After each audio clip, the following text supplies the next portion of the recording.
Hello, this is Pastor Steve from my office here at the church.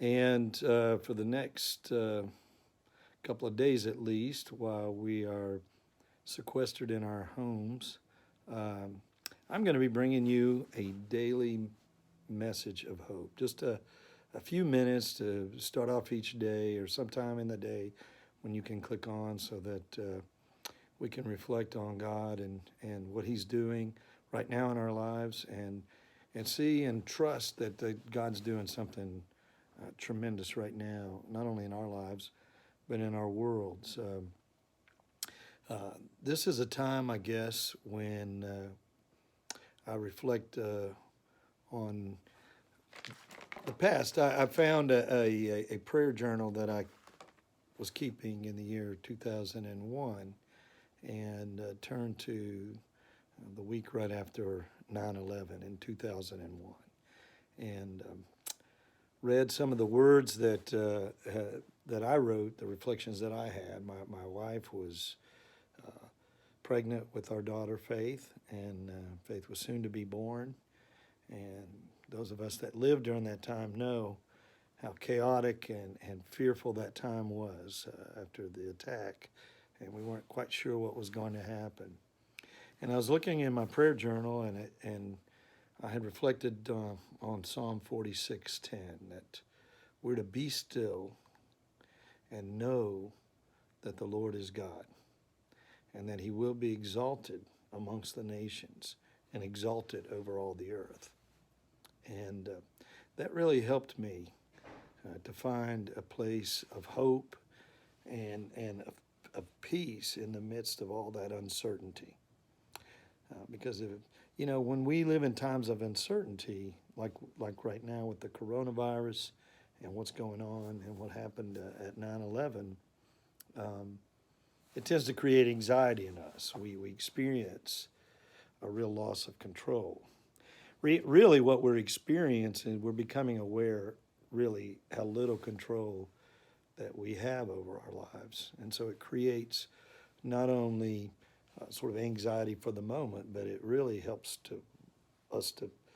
we can feel real fear about just the experience of life.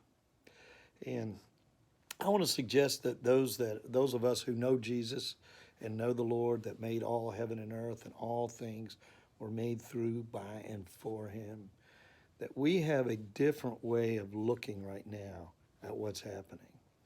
And not that we're experiencing a loss of control and anxiety, but instead that we're having a time of humility and of recognition of our own humanness and our need to be connected to the one who made all things, the Lord of heaven and earth. And so during this time, this is a time where we can focus fully on the Lord. It's a time of prayer. We remember when Jesus went into the garden in the time of His crisis. He prayed and prayed and prayed. That's the gift that God gives us right now. Rather than sit around and worry and be anxious, which, as the Lord said, doesn't really add anything to our lives. It just detracts. This is a time where we can focus on Him. And when we focus on Him, the Holy Spirit in us, the presence of the Lord in us, helps our fears and our anxieties and our doubts to just slowly slip away. And we really connect with God, and we experience His peace and His hope that helps us to have that hope.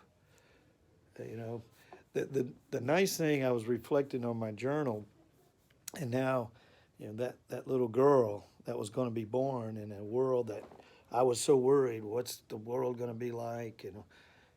She's about to graduate from high school.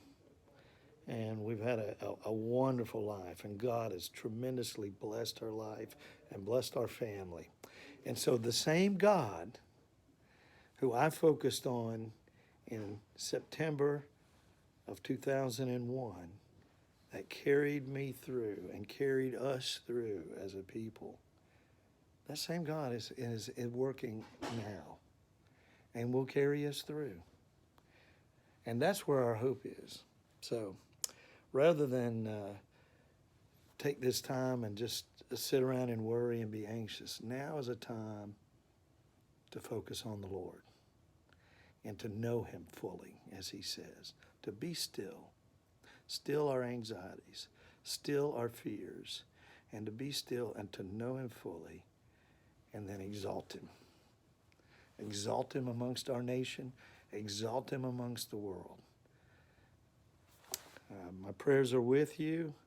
I hope you're safe and well, and I want you to know that God is sovereign, and he will never leave us nor forsake us.